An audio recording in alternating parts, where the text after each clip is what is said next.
কি খবর? হ্যাঁ হ্যাঁ হ্যাঁ সমস্ত ভুয়ালি ওটা ইয়া উঠে উঠে তামান্না হ্যাঁ হ্যাঁ হ্যাঁ ওটা ভুয়ালি দিছে আর 200 টাকা করে বুকিং দিছে 200 টাকা করে এত বেশি বুকিং দিল 40 জনা যেভাবে আমরা না সেটা না ওইদিকে 1000 ওই স্টোর তো বড় বড় স্টোর হ্যাঁ 3.5 পৌনে 4 লাখ আলু 4.5 লাখ আলো তার মধ্যে অর্ধেক হচ্ছে বুকিং না না অর্ধেক হয়নি তাহলে আর কি হলো অর্ধেক হয়নি কিন্তু আপনার তামান্নার তো রেজাল্ট বোধ হয় গতবার হাসেনটা বেশি খারাপ ছিল বোধ হাসেন হ্যাঁ হাসান ছিল হাসেনের খারাপ হাসেনের তো আলু তো নিচ্ছে না আপনার না হাত হ্যাঁ কিনছি সব ওই তানোর মধ্যে দেখলে ওটার ব্যারাম কি ছিল পচা ব্যারাম নাকি ওটা হাসেনের হাসানের টাকা গেছিল টাকায় গেছিল আর এই ইয়া তো নাটোরের সাথে তো পচা ব্যারাম হ্যাঁ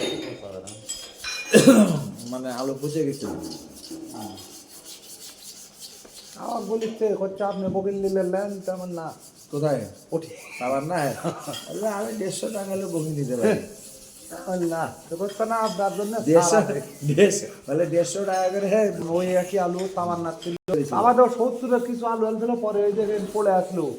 লেবার দিয়ে আবার 65 খরচ করে 12 বস্তা বাড়তি ওটা আবার প্যাকেট করে কলেস্ট্রল ঢুকানো আছে এক গাড়ি মাল আনছিল না আপনার কোনো দিকে তো কোনো লাইন ঘাট হলো না না শোনেন এখন 20 বস্তা তখন বাইর করে আমি বেঁচে গেছে 20-30-40 বস্তা আমার রিজেক্ট বেড়ে যায় আমি স্যার কীভাবে বাঁচবো তার আমাকে বাঁচান ঠিক আছে হ্যাঁ আর আপনাকে তো আমি খারাপ হলে আমি ভালো দিয়েছি স্যার আর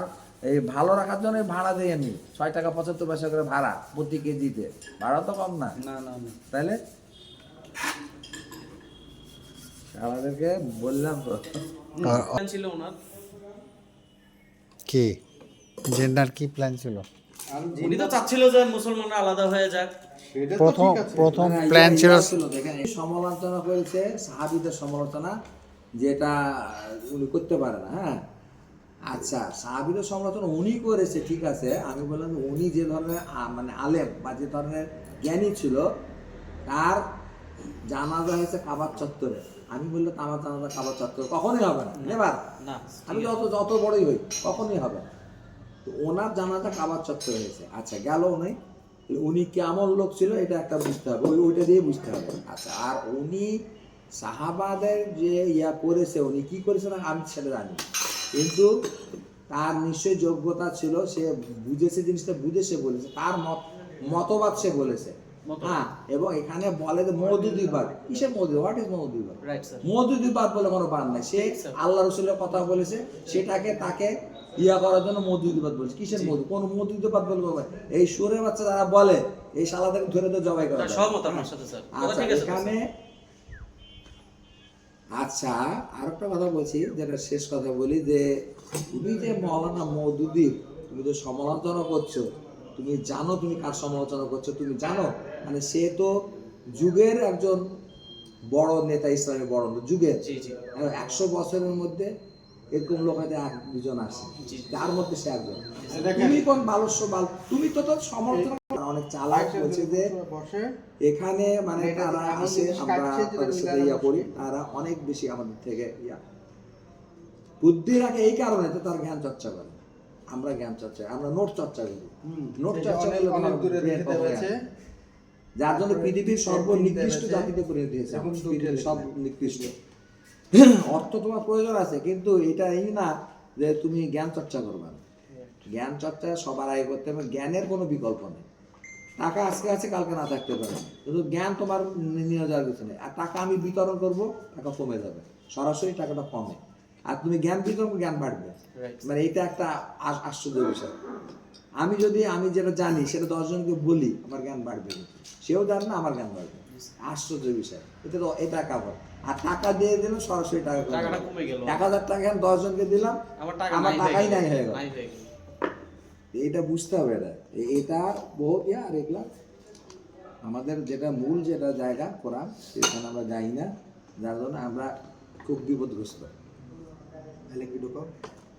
জ্ঞানের মূল ভান্ডার হলো কোরআন কোরআন। আর অন্য জাতিগুলা তারা কোরআন থেকে কিছু নেয় এবং দুনিয়াতে ভালো থাকার জন্য তারা তাদের মতো তারা চলে, তারাও জ্ঞান অর্জন করে। কোরআনের জ্ঞান বড় আছে বড় অত- মনীষীগণ কিন্তু স্যার কোরআনকে স্যার ফলো করে। না, কোরআনকে ফলো করে। এখানে হলো যে কোরআনটা হলো যে দুনিয়া এবং আখেরাত এই সব জায়গাতে তোমাকে সাপোর্ট দিবে। সাপোর্ট দিবে। আর দুনিয়ার জ্ঞান, হ্যাঁ ঠিক আছে, দুনিয়ার জ্ঞান আছে, দুনিয়াতে ভালো থাকবে, ঠিক আছে, আখেরাতে কিছু না। তাহলে একজন মুসলিম হয়ে তুমি যদি দুনিয়াতে সব কিছু বা আখেরাতে কিছু না থাকে, এটা খুব দুঃখজনক হলো না? হ্যাঁ, যে তুমি এখানে গাড়ি বাড়ি ব্যাংক ব্যালেন্স সব কিছু আছে বা মোটামুটি চলে গেছো, ওখানে যা দেখছো তোমার কিছুই নাই, তোমাকে বলছে সরাসরি তুমি ইমানের খাতা, বলে ইমানের খাতাতে তো আমার নাম নেই, সরাসরি যার নাম। এটা বুঝতে হবে যে ইমান কি জিনিস, সেটা বুঝতে হবে, ইমানকে সংরক্ষণ করতে হবে। ইমান তো ওই জিনিস না যে এটা বাপদাদার কোনো সম্পত্তি না। আমাদের মধ্যে খুব ভ্রান্ত ধারণা আছে যে আমরা মুসলিম, আমরা পারবো, কখনোই না, কখনোই এতই না। সোজা স্যার, না, আমি মুসলমান হইলাম প্র্যাকটিসিং মুসলিমের সাথে আগে লাগাতে প্র্যাকটিসিং মুসলিম, মানে তাকে সবসময় চর্চার উপর থাকতে হবে। তারপরে তার ভুল হয়ে যেতে পারে, মেলা কিছু হতে পারে, আল্লাহ মাপ চাইতে হবে, অবশ্যই। স্কোপ থাকবে। প্র্যাকটিসিং হলে স্কোপ থাকবে, মানে নন প্র্যাকটিসিং তার কোনো স্কোপ নেই। এটা আমার বুঝা সারা ভাই পাঠ শেষ।